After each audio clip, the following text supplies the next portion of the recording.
Cette vidéo sort le vendredi 14 juin et demain c'est le départ de la 92e édition des 24 heures du Mans, la course qu'on attend depuis tellement longtemps. Elle est enfin là et on a 62 voitures exceptionnelles cette année. Et quand toutes les livrées des voitures sont sorties, je me suis dit tiens, et pourquoi pas faire un tournoi de la plus belle livrée pour les 24 heures du Mans 2024 sur mon compte Instagram. Je vous invite à rejoindre mon compte Instagram où tout s'est déroulé, peut-être qu'on en fera d'autres dans le futur. Donc ça fait une semaine que toutes les personnes abonnées sur mon compte Instagram ont pu voter pour leur voiture préférée de l'édition 2024 entre les 23 Hypercars, les 16 LMP2 et les 23 LM GT3. Vous êtes prêts à découvrir le résultat ?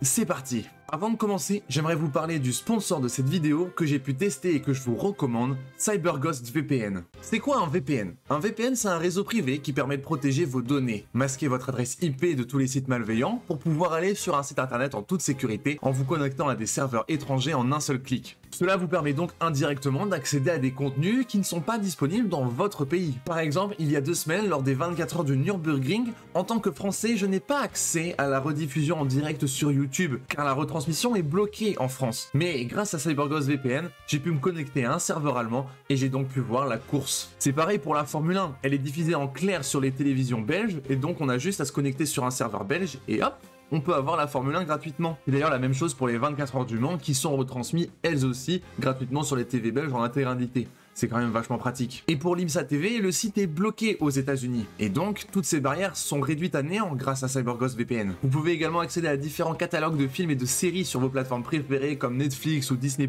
C'est ultra pratique et CyberGhost VPN satisfait plus de 38 millions d'utilisateurs dans le monde, ce qui correspond à la population du Canada. Si jamais ça vous tente, cliquez sur le lien en description ou en commentaire épinglé pour vous abonner avec une réduction de 83%. Au final, c'est 2,03 € par mois et les 4 premiers mois sont offerts et vous avez 45 jours garantis satisfaits ou remboursés. Et si vous avez besoin d'appeler le support, il est disponible 7 jours sur 7. Encore merci à CyberGhost VPN pour le soutien et bonne vidéo à tous.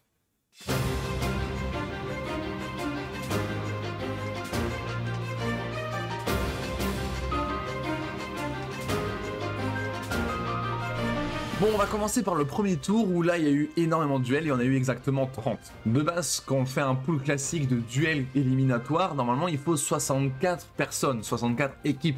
Mais là on a que 62 voitures. Ce qui fait qu'on a 2 voitures qui sont passées automatiquement au deuxième tour. Et avec l'aléatoire, ces 2 voitures sont la McLaren de l'Inception Racing numéro 70 et la Porsche du Team Jota numéro 12. Voici la liste des voitures qui ont été éliminées au premier tour. La Cool Racing numéro 47, la GMW 66, la Lamborghini numéro 63, la Proton numéro 9, la Vista F Corse numéro 55, la Lamborghini numéro 19 qui fait qu'il n'y a aucune Lamborghini Hypercar qui a passé le premier tour, l'Idexport numéro 28, Ferrari AF Corse numéro 51, Lexus Acodis numéro 87, la McLaren numéro 95, la Ducane numéro 30, la Cool Racing numéro 37, la D-Station Racing numéro 777, la CrowdStrike by APR numéro 45, la Vector Sport numéro 10, la Toyota Gazoo Racing numéro 7, la Panis Racing numéro 65, la Spirit of Race numéro 155, la Nissan Racing numéro 24, mais ça c'est un peu spécial. Comme vous voyez sur le score, il y a 50-50. Et quand il y a 50-50 au moment où j'ai fait les votes, j'ai regardé les nombres de votes, parce que ça se trouve ils ne sont pas parfaits. Sauf que là, ils étaient parfaits. Ils étaient vraiment parfaits. Sauf que moi, à chaque fois que j'ai vu le tournoi, j'ai voté. Parce que quand même, c'est mon tournoi et j'avais envie de voter. Et j'avais voté pour la numéro 24. Et je me suis dit que si jamais il y avait 50-50, et ce sera le cas pour tout le reste du tournoi, je supprimerai mon vote et on regardera quelle voiture a le meilleur classement dans la communauté en excluant moi. Ce qui fait que c'est la numéro 86 qui est passée. D'ailleurs, j'ai extrêmement la rage parce que la 86 et la 24, c'est littéralement ma GT préférée et ma LMP2 préférée. Et qu'elle se rencontre au premier tour, j'étais dégoûté. Reprenons la liste des voitures qui ont été éliminées au premier tour. La United Autosport numéro 23, la Cadillac Racing numéro 3, pour vraiment pas grand chose, la LMP2 AF Corse numéro 183, la United Autosport numéro 22, la DKR Engineering numéro 33, la Codis ASP Team numéro 78, la Proton Competition numéro 77, la Proton Competition numéro 88, la Vista F Corse numéro 54, l'Algarve Pro Racing numéro 25, et pour finir, la Montey Team EMA numéro 91. Cette fois-ci, on va pouvoir parler des duels un peu plus en détail. Ça va être beaucoup plus simple et beaucoup moins long, maintenant qu'on a passé tout ça. Au moins, vous avez quand même vu les résultats et vous avez vu les voitures contre qui elles ont perdu. Le premier duel qui a ouvert le deuxième tour, c'est la McLaren de l'Inception Racing numéro 70 face à la BMW du team WRT numéro 31. 2 grosses GT s'affrontent et en plus de ça, la team WRT, pour le Mans, ils ont amené de nouvelles livrées. Et la numéro numéro 31, elle est inspirée de la BMW OVNI qui a participé au Mans en 1977. C'est un très bel hommage. Moi, clairement, ma préférée, c'est la numéro 31 et vous avez voté, en effet, pour la numéro 31 qui passe donc au 3e tour. La numéro 31 au 3e tour va affronter soit la Porsche Penske numéro 6 qui est l'une des favorites des fans et qui est en ce moment en tête du championnat du monde d'endurance du WEC. Donc c'est un très gros concurrent à ce tournoi et elle tombe au 2e tour face à l'une des voitures les plus hype de la course, la numéro 46 du team WRT, piloté par Valentino Rossi. La livrée de la voiture reprend le même modèle que la numéro 31, sauf qu'on a changé les couleurs, on l'a mis du bleu et du blanc, on a rajouté les petites flammes de Valentino Rossi et ça donne un combo parfait pour tous les fans. Et moi j'ai eu très peur de ce duel parce que je me suis dit qu'on perd un très gros concurrent du tournoi rien qu'au 2e tour. C'est assez énorme. Les gens ont voté et ils ont décidé de prendre la BMW numéro 46. Ce qui fait qu'au 3e tour, on se retrouve avec un duel entre la BMW du team WRT numéro 31 face à la 46. Et logiquement, la numéro 31 s'est faite exploser par la numéro 46 qui passe tout de suite en quart de finale. On retourne au 2e tour et le duel qu'on va voir maintenant c'est la Ferrari numéro 50 du Ferrari AF Corse face à la Corvette TF Sport numéro 82. Moi j'adore les Corvettes, mais qu'est-ce que le monde adore les Ferrari, surtout depuis qu'elles ont gagné les 24 heures du monde l'année dernière. Ce qui fait que les gens ont voté et ont préféré la Ferrari numéro 50. Clairement, les Ferrari vont être dans les favorites pour gagner ce tournoi des voitures préférées des 24 heures du monde 2024, c'est sûr. Et la 50, au 3e tour, soit elle affronte la Isotta Fraschini numéro 11, ou bien la numéro 85 des Iron Dames. Les Iron Dames, ça fait un moment que ce sont les chouchous des fans, on est d'accord. En même temps, le projet est ultra sympa, un équipage 100% féminin pour mettre les femmes au cœur du sport automobile, les amener encore plus, leur faire découvrir ça, c'est quand même vachement bien. Et en plus de ça, cette année, ils sont arrivés avec une livrée ultra spéciale où ils ont demandé à des enfants d'une école du Mans de dessiner leur plus grand rêve. Et après, une intelligence artificielle a désigné plein de petits logos, plein de petites images et ils les ont mis sur la livrée de la voiture. Clairement, je l'ai vu en vrai dimanche à la journée test. C'est une livrée exceptionnelle. Et sans surprise, l'Iron Dames détruit la Isotta Fraschini et passe directement au 3e tour face à la Ferrari numéro 50, qu'elle explose aussi. Ce qui fait qu'en premier quart de finale, on a la Team WRT numéro 46 face à l'Iron Dames numéro 85. On va laisser ça de côté, on va attaquer une nouvelle branche de l'arbre. On retourne donc au 2e tour, et là on a un duel. Cadillac Racing numéro 2, donc la version bleue, face à la BMW du team WRT numéro 15. Donc un duel 100% hypercar, un duel 100% LMDH. Au vu du bruit qu'elle fait, je trouve que c'est normal que ce soit la Cadillac numéro 2 qui passe, et c'est le cas.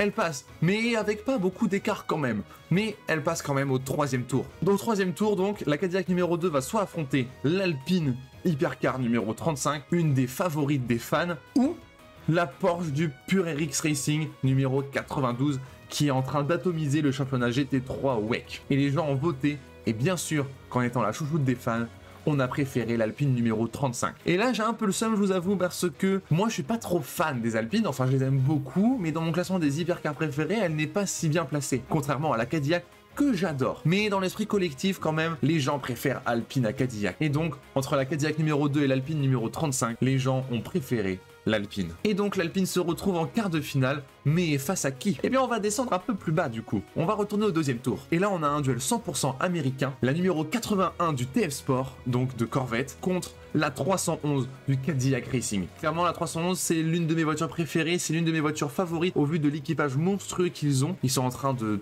quasiment tout défoncer en IMSA en plus, donc clairement pour moi ils méritent de passer face à la Corvette. Et les gens ont voté et ils ont en effet préféré la numéro 311. Ce qui fait qu'on a déjà plus de Corvette dans ce classement, c'est quand même vachement dommage. Et donc la 311, qui c'est qu'elle va affronter? Déjà, on a une LMP2, on en a pas beaucoup qui ont passé le premier tour, on va être honnête, on n'a pas beaucoup, mais celle-là en fait partie, et c'est les vainqueurs sortants des 24 heures du Mans, la numéro 34 de l'Inter-Europol Compétition. Au premier tour, elle a battu la Crosstrek by APR de seulement 2 petits pourcents, et clairement, ça m'énerve, parce que je trouve vraiment que les livrées de l'Inter-Europol Compétition, on enlève tout ce qui est sportif, bien sûr, on enlève tout ce côté-là, on enlève les pilotes, on enlève les gens qui travaillent autour, je parle uniquement de la livrée, c'est la pire de toutes, vraiment la pire. En face, elle affronte l'AF Corse numéro 83, la Ferrari Hypercar toute jaune. Et là, je me dis, si jamais l'Inter-Europol elle passe, J'arrête l'endurance en fait. J'arrête la course automobile, j'arrête ma chaîne YouTube même.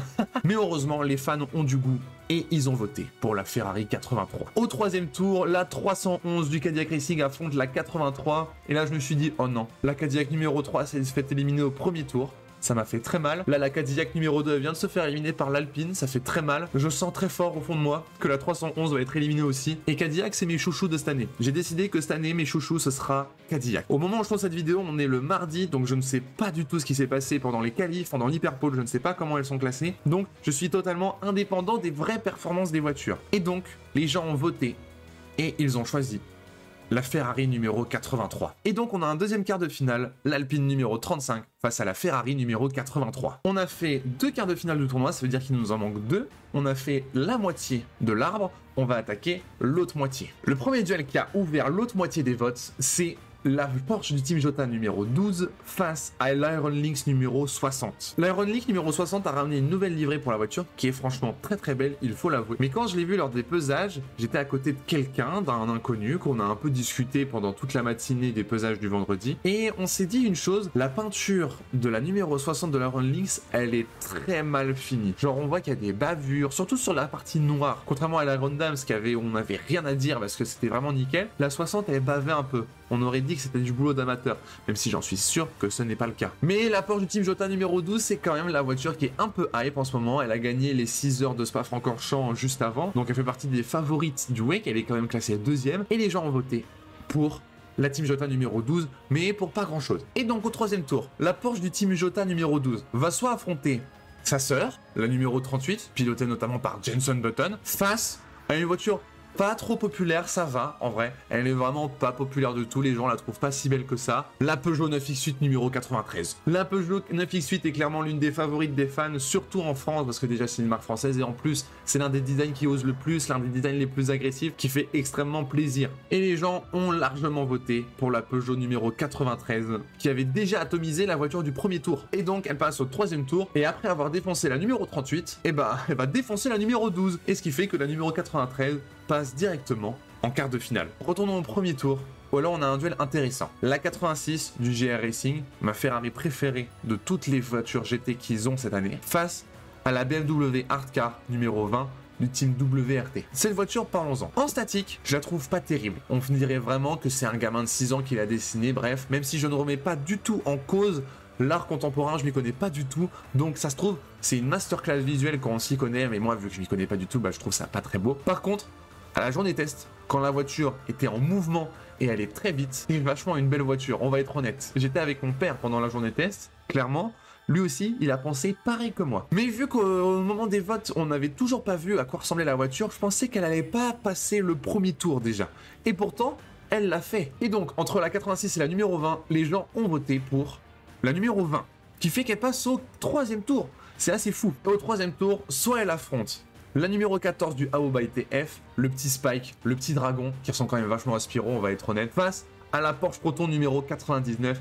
Et là, faut qu'on en parle. Au début de la saison, en février, j'avais fait une vidéo parlant de la livrée de cette voiture, car elle reprenait les couleurs de la voiture qu'a gagné en 1994, la Porsche Dower 962, avec le sponsor FAT. C'était vraiment une livrée exceptionnelle et j'étais trop content de la voir au Mans. Mais je ne sais pas du tout pourquoi ils se sont dit, tiens, pour le Mans, on va la changer. Et on va faire un truc dégueulasse, blanc et vert fluo, et que ce soit en livrée, en statique ou en réel, la voiture ça rend pas bien du tout. Déjà je suis assez choqué qu'elle passe le premier tour et qu'elle ait battu la numéro 183 qui est une voiture chromée, ultra stylée, et là elle se tape au deuxième tour, elle affronte la numéro 14 qui est sûrement la LMP2 la plus cool de la grille, et si jamais elle passait, j'étais vraiment dégoûté. Et comme pour tout à l'heure, les gens ont donc du goût et ils ont voté pour la numéro 14. Ce qui fait que la numéro 14 est la seule LMP2 qui est arrivée au troisième tour d'ailleurs. C'est quand même vachement triste pour toutes les LMP2. Mais face à toutes les hypercars et toutes les GT3, c'est un peu normal. Et donc, on a au troisième tour un duel entre la BMW numéro 20 et la Aopa ITF numéro 14. Et les gens ont essayé de voter et c'était ultra serré toute la journée. Je regardais toute la journée le score en mode « Oh, ça a changé ou pas ?» Et ça, toute la journée, ça changeait. Ça changeait, c'était n'importe quoi. Mais à la fin de la journée, une voiture s'est dégagée au niveau des scores et c'est la BMW numéro 20 qui va passer directement en quart de finale et qui donc affrontera la Peugeot numéro 93. On retourne au deuxième tour et là on a un duel 100% GT. La McLaren United Autosport numéro 59 qui porte les couleurs et le numéro de la voiture qui a gagné en 1995 passe à la seule voiture pas inscrite dans un championnat qui participe au 24 heures du Mans cette année, la Proto Competition numéro 44. La grosse Ford Mustang. On avait beaucoup vendu le bruit qu'elle faisait et clairement, les 3 Ford Mustang elles déçoivent pas du tout. Et c'est d'ailleurs la seule qui passe le deuxième tour dans ce tournoi. Et clairement, c'est également ma préférée d'un point de vue visuel. Et je crois qu'il y a beaucoup de gens qui pensent comme moi, parce que la Ford Mustang a atomisé la McLaren, qui fait qu'elle passe directement au 3e tour. Mais qui est-ce qu'elle affrontera au 3e tour? Est-ce que ce sera la Toyota Gazoo Racing numéro 8, qui est la voiture championne du monde en titre du WEC, ou bien la Peugeot numéro 94. Bon, je pense que les gens en ont eu vraiment ras-le-bol des Toyota ces derniers temps, donc c'est normal que la Peugeot 94, elle passe amplement les qualifs, elle a atomisé la Toyota. J'aimerais juste revenir sur Toyota. La Toyota GR010 est de base une très belle voiture, on va être honnête, elle est imposante, elle est menaçante, on sent que c'est une voiture qui est faite pour la course. Et en plus cette année, ils ont passé une livrée au noir mat, et clairement, que ce soit sur la piste ou au pesage au milieu de la ville, c'est clairement magnifique. Mais bon, la Peugeot l'explose quand même. Et elle passe donc au 3e tour face à la Proton numéro 44. Logiquement, c'est la Peugeot qui s'impose aussi, qui fait que la Peugeot 94 passe en quart de finale. Pour l'avant-dernier match du 2e tour, on a vu l'Alpine 36 s'opposer à l'Aston Martin du Heart of Racing numéro 27. Bon, clairement, et c'est un no-match total, la numéro 36 a également gagné son duel face à la numéro 27, et donc passe au 3e tour. Et là, je sens que les fans de Porsche, ils se disent, mais elles sont où mes voitures là La numéro 6, elle s'est fait éliminer tout à l'heure par la WRT, et depuis on n'entend pas parler. Et oui, parce que le dernier duel du 2e tour, c'est la Porsche Penske numéro 4, avec les pilotes qui font le championnat américain, l'IMSA, face à la Porsche numéro 5 du team Porsche Penske. C'est quand même fou qu'au 2e tour, on se tape ce duel. Et c'était un peu compliqué. Et les gens, vu qu'ils sont un peu plus français, qui sont, je pense, fans de Frédéric Makowiecki, ils ont voté plus pour la numéro 5. Et peut-être aussi qu'ils préfèrent le noir au rouge. Ça, c'est un autre débat. Ce qui fait que la numéro 5 passe au 3e tour. Et elle affronte donc l'Alpine numéro 36. Et les gens ont voté pas pour grand chose, c'était très serré, mais c'est l'Alpine numéro 36 qui passe. Et donc ça y est, on a nos 4 quarts de finale qui sont ici. Dans ces quarts de finale, on a 2 GT, une Lamborghini et une BMW, et on a 6 hypercars, une BMW, une Ferrari, les 2 Alpines et les 2 Peugeot. Ça se voit vraiment que c'est les Français qui ont fait ce sondage.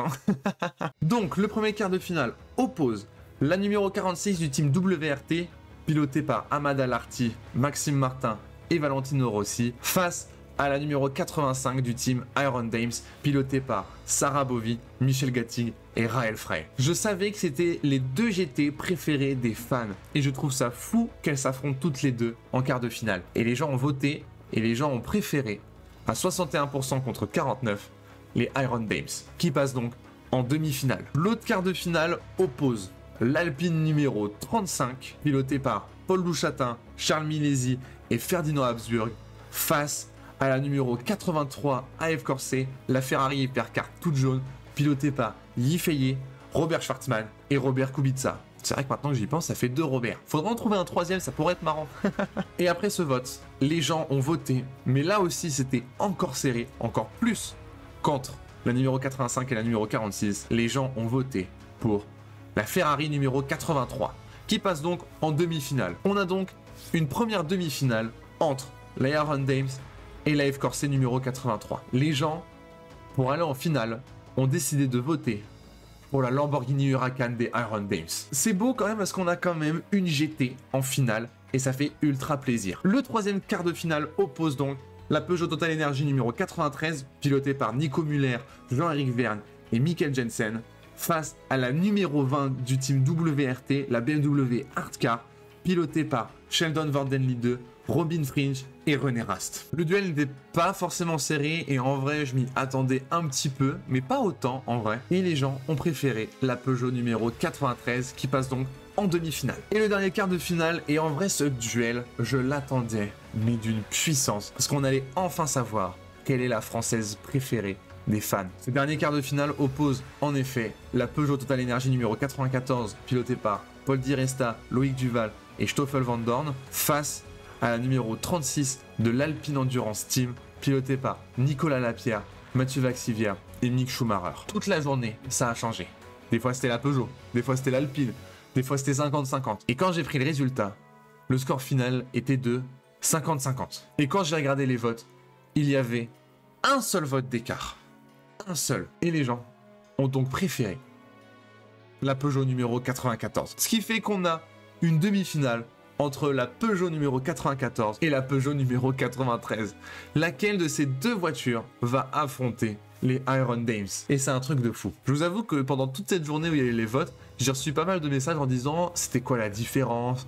Ça sert, il n'y a aucune différence, ça sert à rien du tout. La seule chose qui diffère des voitures, c'est le numéro et les pilotes. Niveau livré, c'est exactement les mêmes. Et donc, il y a pas mal de personnes qui connaissent pas vraiment les pilotes et donc qui ont voté un peu aléatoire. Mais c'est pas grave, c'est le jeu, c'est comme ça. Et donc, les gens ont préféré la Peugeot numéro 93, qui se retrouve donc en finale face à l'Iron Dames. Mais avant de passer à la finale, j'aimerais qu'on parle de la petite finale. La F-Corse numéro 83 face à la Peugeot numéro 94. Comme ça, je me suis dit, au moins, on a un petit podium de toutes les voitures qui ont fait Le Mans. Et les gens, entre la 83 et la 94, ont préféré la 94. C'est donc la Peugeot 94 qui occupera la 3e marche du podium en ce qui concerne la voiture préférée des fans. Et donc, il nous reste un seul match, la finale entre l'Iron Dames numéro 85 et la Peugeot numéro 93. Les gens ont voté. Ils ont voté en masse. C'est d'ailleurs l'un des votes qui a eu le plus d'engouement. Et les gens, ils ont voté pour l'Iron Dames numéro 85. Et oui, l'Iron Dames numéro 85, la Lamborghini Huracan LM GT3 Evo 2 et votre voiture préférée pour les 24 heures du monde 2024. Ce qui fait quand même qu'on a quand même les deux Peugeot qui sont sur le podium en 3e et 2e place, mais leur beauté n'a pas suffi pour battre l'adoration que les gens ont pour la numéro 85 des Iron Dames. Voilà, on a fait ce tournoi qui était exceptionnel. J'espère qu'il vous a plu. Dites-moi en commentaire ceux qui n'ont pas pu participer au tournoi. Quelle est votre voiture préférée de la grille? J'ai beaucoup aimé faire ce petit tournoi, c'était vachement cool. Je pense que je vais en refaire dans le futur. Peut-être que j'en ferai un par mois, ça peut être sympathique à faire. Mais pour cela, il faut me suivre sur Instagram. Le lien est en description. Merci encore à CyberGhost VPN d'avoir sponsorisé cette vidéo. Le lien est toujours en description pour pouvoir vous abonner avec une réduction assez folle. Et en plus de ça, ça m'aide à me soutenir énormément et ça me fait ultra plaisir. C'est bon maintenant, je vous laisse tranquille. Demain, à l'heure où cette vidéo sort, c'est le départ des 24 heures du Mans 2024 et on va voir comment votre voiture préférée, la numéro 85, va performer. Tout comme toutes les voitures, toutes les 62 voitures qui sont inscrites cette année aux 24 heures du Mans. Je leur souhaite bon courage. Cette course va être folle. Je souhaite à tout le monde de réussir parce que tout le monde le mérite. Profitez-en vous aussi parce que des courses comme ça, on va pas en revoir tous les ans. La bise.